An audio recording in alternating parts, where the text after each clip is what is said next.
Ok, buenos días. Vamos a hacer la prueba de sonido, por favor. Me van avisando si escuchan correctamente.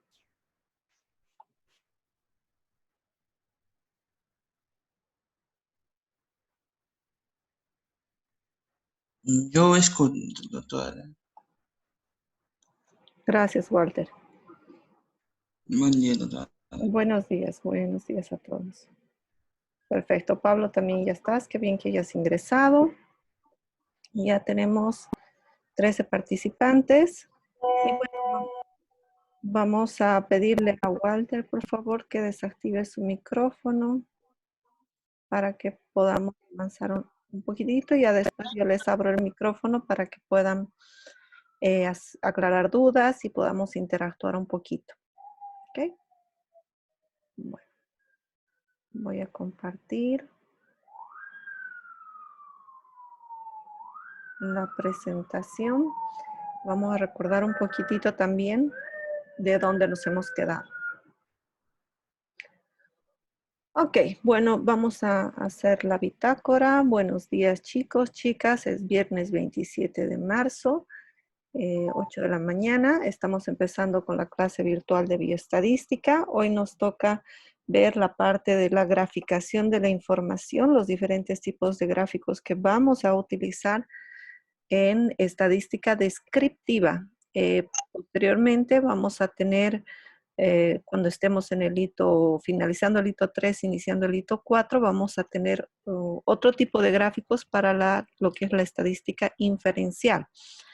Bueno, ¿qué era lo último que habíamos visto en la clase? Bueno, hemos visto la parte de Excel, el manejo de los datos en Excel para poder elaborar las tablas de frecuencias, ¿no es cierto? Entonces habíamos visto todas las frecuencias ya en clase.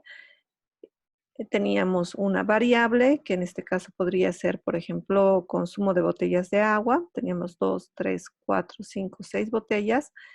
El N, que era la cantidad de botellas que consumía, o la cantidad de individuos que consumían 2 botellas, la cantidad de individuos que consumían 3 botellas de agua, la cantidad de individuos que consumían 4 botellas de agua, 5 y 6. Esta frecuencia, recordemos, se llama frecuencia absoluta. ¿Qué era la frecuencia absoluta? Era el conteo de la cantidad de veces que se repite el dato de una variable. Aparte de esta teníamos otra frecuencia que habíamos calculado, que era la frecuencia relativa. Para calcular esta frecuencia relativa, lo que hacíamos era agarrar a la frecuencia absoluta y dividirla entre el total de datos. En este caso yo tengo 10 datos, por lo tanto 1 dividido entre 10 me sale igual a 0,1. Y si quiero sacar la porcentual, esto lo multiplico por 100 y me sale el 10%. ¿Qué otras frecuencias hemos visto, pero no se les ha exigido calcular? Era la frecuencia acumulada, donde si yo tenía 1 al principio y aumentaba 2 más, tenía 3. Aumentaba 3 más, tenía 6. Aumentaba 3 más, tenía 9. Aumentaba 1 más, tenía 10, ¿no? También tenía la acumulada inversa, que como pueden ver, se empieza de abajo hacia arriba, o empiezo del 10 y voy reduciendo uno por uno los valores. Tanto para la absoluta como para la relativa y como para la relativa porcentual, ¿ya? Estas tablas nos ayudan a interpretar, por ejemplo, yo tengo aquí un dato sobre equipos electrónicos y las toneladas, las miles de toneladas que son descargadas al medio ambiente. Recordemos que la contaminación medioambiental es uno de los factores de morbilidad para muchas enfermedades. Aquí tenemos, por ejemplo, los tubos de rayos catódicos, que son los que se encontraban en las televisiones grandes, las gordas. Ahorita las televisiones LED no tienen este tubo de rayos catódicos. Sin embargo, este tubo es altamente contaminante y como ya los hemos desechado, porque ya ni sus abuelitos creo que tienen esas televisiones, han generado, fíjense la magnitud de contaminación, 7.591 millones de toneladas. Y en segundo lugar tenemos a los monitores CRT, que fueron los primeros monitores que aparecieron en las computadoras, que ascienden a 389 millones de toneladas, ¿no? Como los monitores LCD son bastante nuevos, pues estos ocupan el último lugar con 4,9 miles de toneladas descartadas. En la tabla ya nos podemos dar nosotros una idea de la magnitud de estas cantidades. Sin embargo, entre el primero, y si bien sabemos que el primero es el tubo de rayos catódicos, muy difícilmente nos vamos a lograr imaginar cuánto es la distancia entre el primero y el segundo. Para tener una idea, entonces, más clara, más cabal, vamos a proceder a graficar, ¿no? Y aquí podemos ver los gráficos. Y en el gráfico nos damos cuenta claramente que estos tubos de rayos catódicos superan en más de 10 veces al segundo puesto, que son los monitores CRT. Entonces, ¿por qué son importantes los gráficos? Los gráficos en estadística nos sirven para poder traducir la información de una tabla aburrida y a veces poco comprensible a algo que yo puedo comparar, porque si bien las magnitudes en números se pueden comparar, pero gráficamente es mucho más importante e impresionante el poder observar, ¿no? Y lo ven ustedes normalmente cuando son elecciones políticas, cuando estamos eligiendo un nuevo candidato, entonces ahí nos muestran los gráficos de torta y los gráficos de barra y podemos saber cuán cerca está el primero del segundo y podemos ver cómo va variando estas magnitudes. También en toda la parte de epidemiología, toda la parte de sanidad, de atención básica en salud, trabaja muchísimo elaborando estos gráficos para para tomar decisiones adecuadas para controlar y reponer o restaurar la salud de nuestros pobladores, porque recordemos que tanto epidemiología, atención básica en salud, gerencia en salud, vamos a trabajar siempre viendo el contexto total de la población. Nos interesa la población en conjunto, mientras que las ramas clínicas como tal se van a abocar más a la atención individual de cada uno de los pacientes. Inclusive ahí, en la atención individual, vamos a nosotros ver, por ejemplo, de una determinada patología, qué es lo más frecuente o cuál es la técnica que mejor resultado ha dado en series de pacientes, ¿no? Y ahí van a ver lo que es medicina basada en evidencia. Bueno, entonces ya hemos dicho por qué es importante. Vamos a darle la palabra para que nos retroalimente aquí al azar. A ver, vamos con, ¿quién tiene? Fabiana.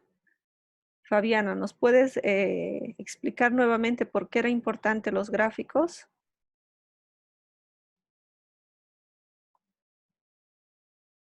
Creo que siguen durmiendo. Entraron a la reunión y lo dejaron ahí. No. ¿No? Tai. Bueno, Tai, que si estás con el micrófono, explícales por favor a tus compañeros por qué era importante los gráficos. Buenos días, pastor. Buen día, Grigor. Porque en los gráficos podemos saber, bueno, con porcentajes de población ay, no sé, doctora. Con tus palabras es la mejor manera. Lo que ves, ¿qué te gusta más? ¿Ver una tabla o te gusta ver más un gráfico?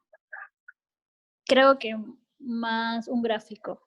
Eso, ¿no? Es una forma más accesible de la información. Más accesible para poder saber de Ok. cuántos hay más. Muy bien, muchas Pescado. gracias, Tai. Bueno, entonces vamos al primer tipo de gráfico y es este gráfico que se llama gráfico de torta, de pizza, que muchos ya lo hemos visto, muchos ya lo hemos analizado. Siempre se nos presentan en las estadísticas y son típicos, pero a veces no sabemos cuándo utilizarlos. Dice que estos datos de torta pueden ser compartidos tanto con los gráficos de diagramas de barras. Sin embargo, dado que en este caso no podemos saber qué pedazo viene primero y qué pedazo viene después, este tipo de gráficos es ideal para variables de tipo cualitativas nominales. Y vamos a pedir a ver a Daniel Viana. ¿Está presente? Sí, Ya. doctora. A Sí, ver, doctora. dame un ejemplo de una variable cualitativa nominal.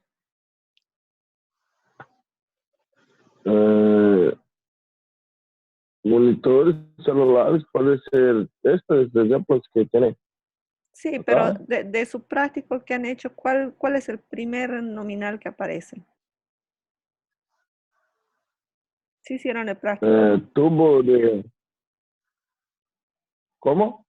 Hicieron su práctico, el práctico que les pasé, donde había edad, Sí. género, nivel socioeconómico, color de piel, presión arterial. Color de piel, Ya, muy eso, bien. ¿no? Sí, color de piel podría ser con este tipo de gráficos. Sí. Otro, muchas gracias, Daniel, puedes desactivar tu micrófono. Podría ser también Ok, doctora. el género, ¿no es cierto? Masculino, femenino. Siempre que vemos masculino, femenino está con este tipo de gráficos porque son nominales, ¿ya? ¿Qué pasa cuando son ordinales? Cuando son ordinales los vamos a presentar en este tipo de gráficos. ¿Cómo se llama? Este de acá se llamaba de torta, de pizza, de áreas. Y este de acá se llama el de barras, ¿no? Muchos ya en colegio lo han conocido, el gráfico de barras. Y este se va a utilizar cuando mi variable es ordinal, ¿no? Cualitativa ordinal. Grigot, ya que había visto que habías entrado, por favor, ¿nos puedes dar de su práctico una variable que sea ordinal? Tal vez edad, posiblemente. Pero edad es cuantitativa, a menos que hubiéramos puesto niños, jóvenes, adultos de la tercera edad, tal vez ahí podría ser ordinal. Tal vez eso es ordinario. Grado de instrucción. Muy bien, grado de instrucción, ¿no? Colegio, universitario, posgrado, eso lo tienen que hacer con este tipo de gráfico, ¿ya? Muchas gracias. Ahora bien, lo que es importante y lo que nunca se deben Doctora, olvidar, dime, adelante, Ícaro. lo de torta de pizza para Mm, nominal Para y esto de nominal. barra para ordinal. Correctamente, así es. ¿Por qué Ya. para ordinar? Porque si se dan cuenta, en el de pizza no puedo ordenar. O sea, me es difícil ordenar. No sé por dónde empieza. No sé si es este o el otro. Es complicado. En cambio, en este sí, yo puedo ordenarle a la computadora que me aparezca primero, por ejemplo, estos tubos de rayos catódicos y luego los ordeno los siguientes. Y eso es importante. Siempre que tengan una variable ordinal, en su tabla de frecuencias tiene que estar ordenada para que el gráfico también le salga ordenado. Y eso es parte de lo que se va a calificar en los gráficos que van a hacer en su práctico, que es la segunda parte del práctico. La primera era clasificar las variables y hacer las tablas de frecuencia, y la segunda parte va a ser que ustedes hagan ahora los gráficos, ¿no? Y para eso tienen que seleccionar bien el gráfico de acuerdo al tipo de variable, ¿ya? Entonces, para cualitativas tenemos gráfico de tortas para las nominales y gráfico de barras para las ordinales. Recuerden, solo Doctora, una duda. frecuencias. Si puede poner del menor valor para mayor igual, empezando o siempre del Sí, mayor para menor. no, No importa. No es siempre dependiendo de qué te dice tu variable. Si tu variable te dice grado de instrucción, obviamente ya tú seleccionas si para ti es más importante colocar del primero al último o del último al primero. Lo importante es que estén ordenados. Esa es la única condición. Ya. Ok. Vamos entonces para los gráficos en variables cuantitativas. En variables cuantitativas tenemos este tipo de gráfico que se llama histograma. Y nos va a decir Jennifer, Jennifer, ¿estás por ahí? Cucú. Está dormida Jennifer. Vamos con Whitney, por favor. Oi, doutora. Buenos dias. Ok. Whitney, dime tú, ¿qué diferencias estás encontrando entre este gráfico y el gráfico de barras? Entre este e o gráfico de barras, Sí. ¿Qué es lo que te ha Por- llamado la atención? los números son bem, tipo, primários, 1, 2, 3, 4. Ya. Sim. E o outro tinha tipo uma porcentagem. A ver, vamos a ponerlo aquí. Fíjate cómo está acá. Y vamos a poner este de acá. ¿Qué es lo primero que te llama la atención? Este, como havia El falado, gráfico. No hay espacio. No hay espacio, dicen. Sí, correcto. Gracias a los dos que participaron. Creo que esa sería la diferencia más notoria, ¿no? Fíjense que aquí las barras vienen pegaditas, una al lado de la otra. ¿Por qué? Porque las variables cuantitativas, al ser cantidades, yo puedo calcular el área que ocupa esta pequeña barra de aquí. ¿Se acuerdan como los rastis, como los bloques, que ponía un bloque encima del otro? Yo puedo cuantificar. Y eso es importante en la estadística inferencial, el cuantificar esta área que se va formando en la representación gráfica. Estos datos, este histograma de frecuencia se utiliza para datos cuantitativos discretos, ¿ya? Fíjense, son valores discretos. Y lo que es importante es que en la parte inferior, si yo tuviera, digamos, en el valor 5, 0 datos, yo tengo que respetar ese 5 con 0 datos. Es decir, yo abajo tengo que tener los números de forma gradual. Yo no me puedo saltar del 3 al 7, por ejemplo. No, tiene que haber el 4, el 5, el 6 y luego el 7, como si fuera una regla. Cosa que no me es importante en los nominales, en los ordinales.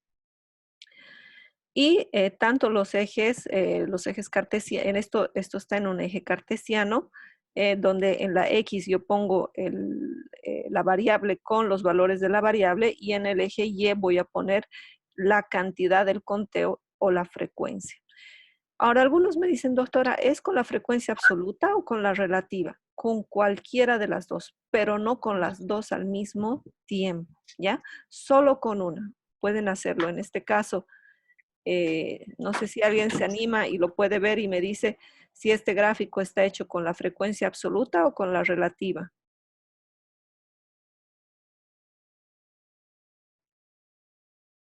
A ver, La absoluta. con la absoluta. Muy bien, gracias, Rigo.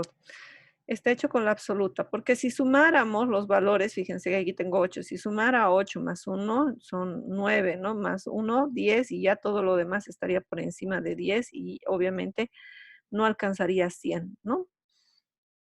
Bueno, vamos entonces. Si esta era para las cuantitativas discretas, para las continuas, lo que voy a hacer es voy a hacer un diagrama de líneas y puntos, ¿no? Fíjense, es el mismo histograma, pero en el centro de cada una de las barras voy a poner una línea y un punto.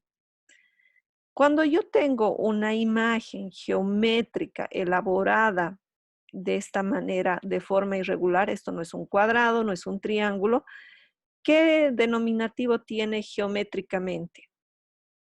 ¿Alguien se acuerda un poquito de colegio? ¿Quiénes han estado recientemente en colegio? A ver, vamos a ver.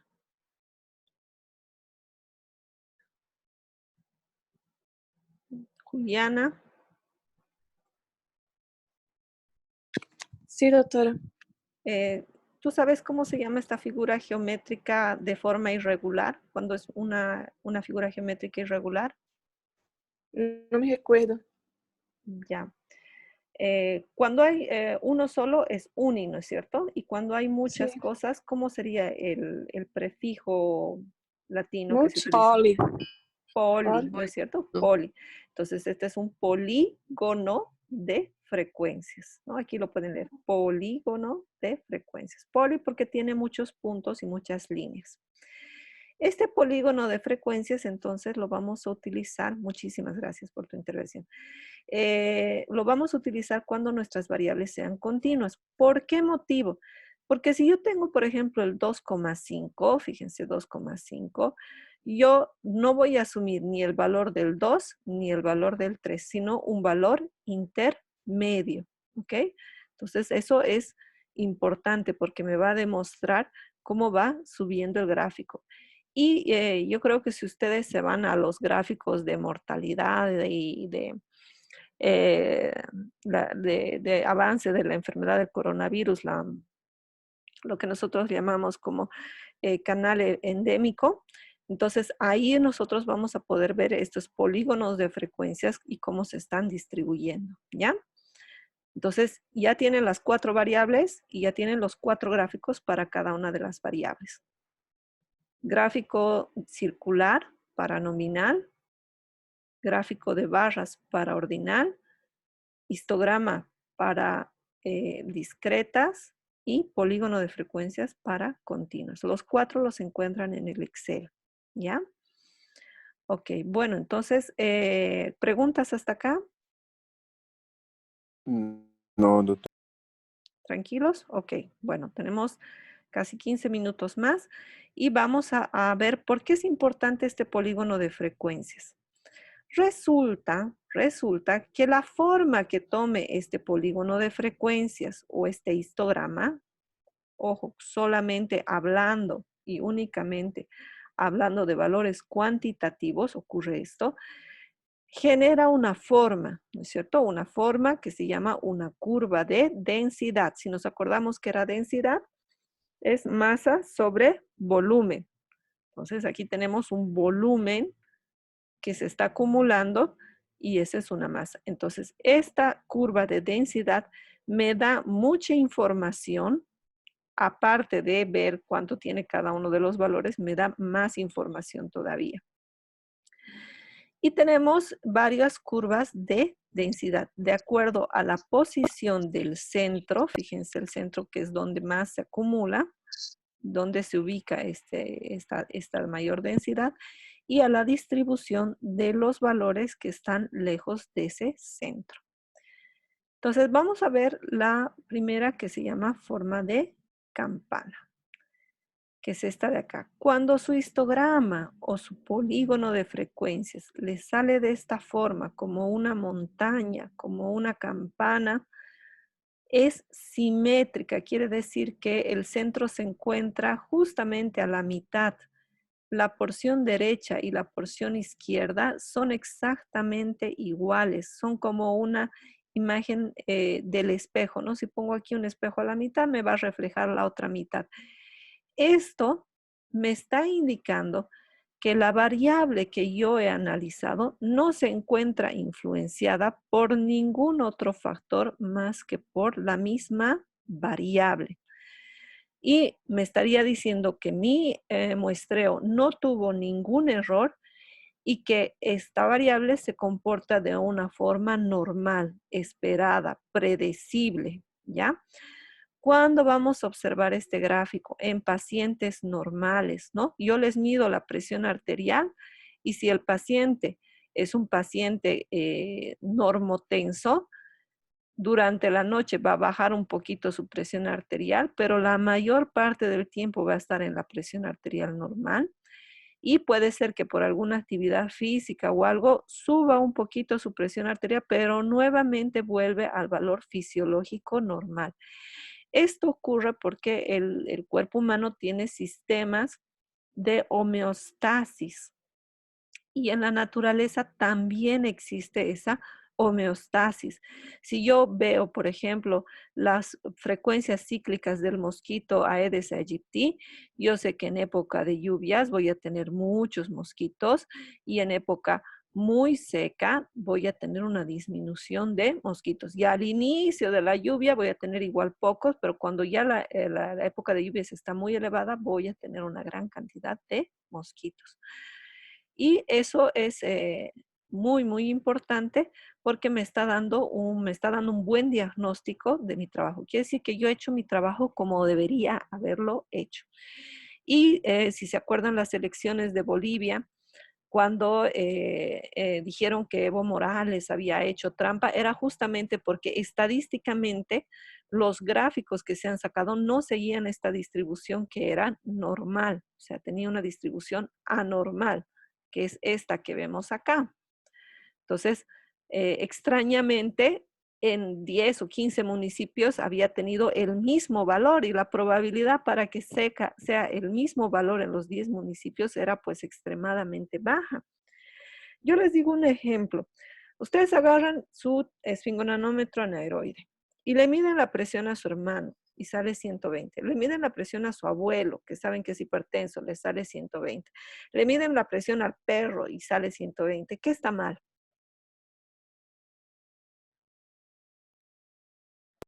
Lo esfingo. ¿No? Ah, exactamente, ¿no es cierto? Entonces, no les puede salir el mismo valor. No es posible que les salga el mismo valor. Si ustedes están muestreando algo y todo el tiempo les sale el mismo valor, son dos cosas. O ustedes consideran una variable algo que no está variando, o su equipo de medición no está bien calibrado. Les está dando falsos positivos y falsos negativos, ¿no? A veces cuando nosotros estamos en laboratorio y siempre da negativo, negativo, negativo, negativo, negativo, negativo, y no puede ser posible que siempre salga negativo, ¿no? Entonces, siempre en los análisis de laboratorio se pone un control positivo y un control negativo para justamente evaluar eso, para evitar estos errores. Vamos acá. Este otro tipo de gráfico se llama sesgado. Sesgo en estadística quiere decir error, desviación. En este caso tenemos un sesgo a la derecha. ¿Qué es lo que pasa? Ustedes ponen su despertador a las 7 para asistir a clases ahora a las 8. Suena el despertador y hay muchos chicos que se despiertan, ¿no? Otros se quedan 15 minutitos más, la mayoría se despertará a 7:15 y algunos que se quedan durmiendo todavía pueden despertarse a las 8, a las 9, a las 10 y hasta las 11 de la mañana, dependiendo que hayan hecho el día anterior. Entonces, hay un sesgo. Hay poca probabilidad que se despierten 4 de la mañana, 3 de la mañana. Eso es prácticamente imposible. Por lo tanto, fíjense que los datos se concentran hacia los valores inferiores. Y eso es lo que me está diciendo. Hay un factor, en este caso el sueño o el cansancio, que está haciendo que mis datos no tengan esa forma de campana, sino que se distribuyan y haya un sesgo, haya un error hacia la derecha, haya una colita hacia la derecha. ¿Qué pasa cuando es al revés? El sesgo a la izquierda. El ejemplo más típico es, por ejemplo, la edad gestacional a la cual nacen los niños. Tenemos niños prematuros que nacen a las 22 semanas, obviamente son muy pocos, a las 23, a las 24, a las 25. Cuando nos acercamos a las 40 semanas, nacen la mayoría. 41 semanas todavía puedo tener bastantes nacimientos. 42 semanas es el plazo máximo para nacer un bebé. ¿Qué pasa cuando un bebé nace por encima de las 42 semanas? Yo sé que Meire sabe la respuesta.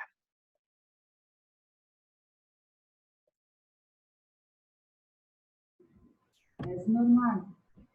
No es normal. Pero ¿qué le pasa al bebé cuando ya tenemos 43 semanas de gestación?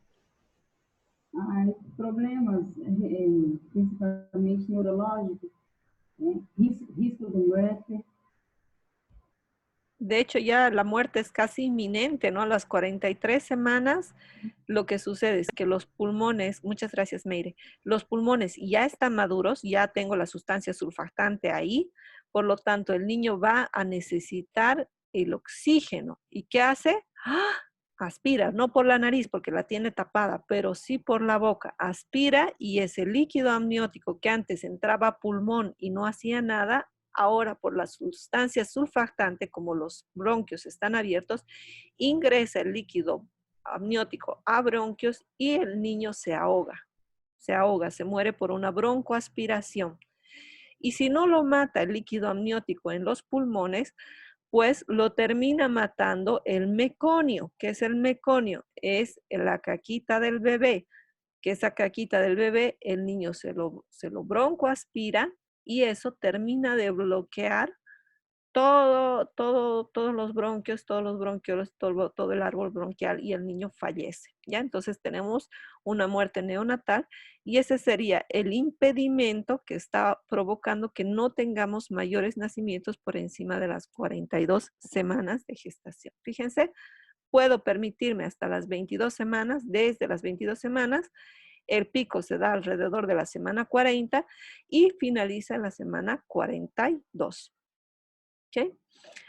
Bueno, y el último tipo de gráfico que podamos obtener va a ser este de acá, que se llama indefinido o bimodal. ¿Por qué bimodal? Porque si nos observamos, forman como dos piquitos. Hay unos que forman 3, 4, 5, ¿no? ¿Qué nos está diciendo esto? Esto ocurre normalmente cuando yo, por ejemplo, en un colegio voy y mido la altura de niños y niñas, ¿no? Entonces, de repente me sale estos dos piquitos y digo, ah, no, hay un crecimiento anormal. No, el anormal es el investigador que juntó niños con niñas, porque el desarrollo de los niños es diferente por la presencia de todavía no hay la hormona testosterona en suficiente cantidad. Entonces los niños van a, en el colegio, tener menores alturas, mientras que las niñas van a desarrollar mayores alturas. Entonces yo no puedo mezclar dos cosas. Cuando yo mezclo dos cosas y yo no sé que las estoy mezclando, y me fijo en el gráfico, yo aquí digo, ah, no, algo está pasando. Hay dos poblaciones que estoy mezclando. Entonces, ¿qué hago? Empiezo a analizar quiénes se encuentran en esta parte, quiénes se encuentran en valores superiores y quiénes son los que se encuentran mayormente en valores inferiores. Y entonces ahí yo descubro estas dos poblaciones.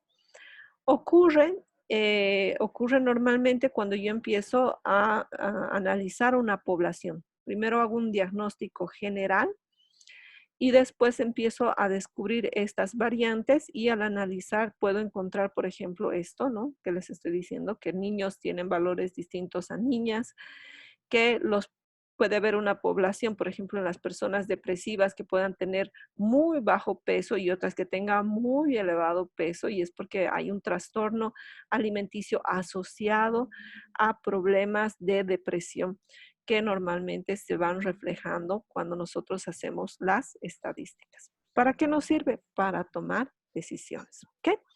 Voy a dejar el micrófono abierto para alguna pregunta, por favor, porque estamos a 2 minutos. Consultas. Ya saben que tienen que hacer entonces los gráficos para sus prácticos que ya deberían estar avanzando.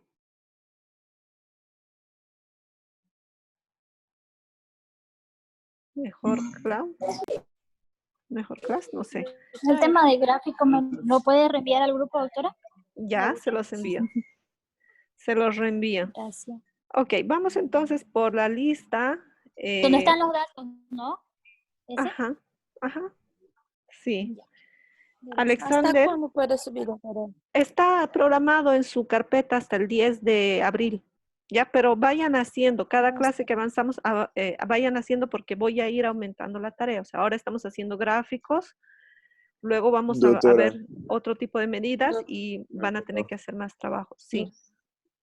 Ícaro. ¿Hacemos de las tabelas que hicimos en clase? Sí, esa tabla donde ya han hecho las tablas de frecuencias, con esas mismas tablas de frecuencias, ahora tienen que hacer el gráfico. Primero escogen qué gráfico van a usar y después hacen el gráfico. ¿Ya? Lo pueden hacer a mano. Los que hacen circular a mano, por favor, agarren el círculo. Si lo doblan a la mitad, cada mitad es el 50%, ¿no es cierto? Lo doblan a la otra vuelta a la mitad, cada pedacito, cada cuadrante, 25%. Y de esa manera se van a ir 25. guiando, ¿ya? Es como Ya, partir una perfecto, torta, doctora, gracias. ¿no? Y quien no tiene la Doctora. tabla, se la voy a enviar por foto al grupo del chat de WhatsApp. ¿Qué más?